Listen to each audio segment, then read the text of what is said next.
11 days of destruction and fear. If you go out in the streets, you're quite likely to get shot. Sudan's capital, Khartoum, is a war zone. This ridiculous battle that has civilians caught in the middle. We have nothing to do with this. The 3-day ceasefire offering only brief respite, punctuated by gunfire. The bloodshed we have seen in Sudan is heartbreaking. Sudan is the third largest country in Africa with a long history of political instability and conflict. But at the heart of that conflict, two men. General Abdel Fattah al-Burhan, the commander of the Sudanese armed forces and, in effect, the country's president, and his deputy, General Mohamed Hamdan Dagalo, better known as Hemeti, a former warlord who leads the vast and powerful paramilitary rapid support forces. A long-brewing power struggle between the pair erupting in violence, both prepared to fight to the finish. You cannot have two armies in one country with two different leaders. Neither man seems willing to relinquish power to a civilian government as they agreed last year. Someday this showdown was going to come. And the eyes of the world are on Sudan, a country of strategic importance, rich in gold and oil, the country's resources long coveted by foreign powers. It is quite tragic that we have more bullets coming into Sudan or being used in Sudan than food. There are more than 150 Australian citizens currently in Sudan. We are doing our best to reach out to them to provide them with support. While tens of thousands of Sudanese civilians are queuing at the country's borders. We can't maintain medical services anymore. Medical supplies are running out. Water and electricity supply are running out. The entire country is blanketed in darkness. There is no electricity. It's what you make horror movies of. A people's hope for stability and democracy hangs in the balance. We must all do everything within our power to pull Sudan back from the edge of the abyss. We're just looking at death and destruction and destitution. This just cannot be our destiny. Dallia Mohamed Abdelmoniem has managed to flee the capital and she joins us now. Dallia, why did you leave? Our house was hit by a missile.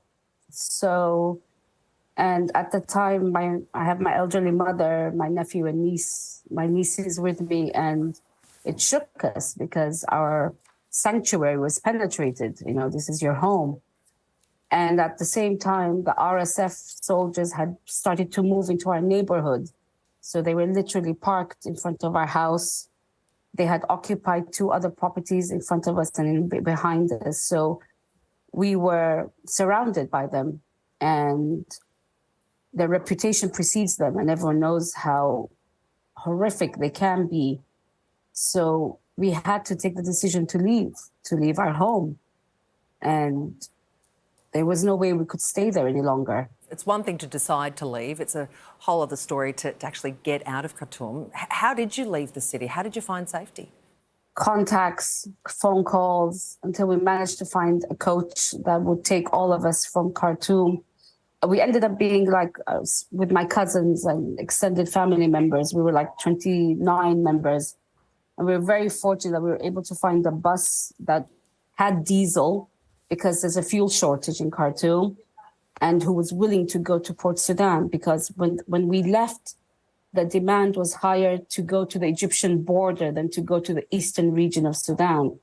But we opted to go against the tide, because we knew it would be too much, there'd be too much, pressure, and there'd be too many people fleeing towards Egypt. So we realized, we thought coming to Port Sudan would be easier, and there would be less, problems in finding a way out. It took us nearly 26 hours, and we went through 4 different towns and cities to get to Port Sudan, which is where I am right now. Dallia, what was it like living in Khartoum before you fled? It's home. It's my home. I was born and raised there. Khartoum is us. If you talk to any Sudanese, they'll tell you Khartoum, represents us. It's our center.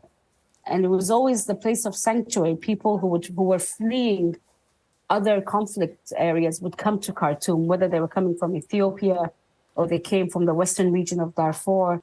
But this time round, we're all leaving it. And you're leaving, and you don't know when you'll come back, if you'll be able to come back. And if we do come back, what are we going to find?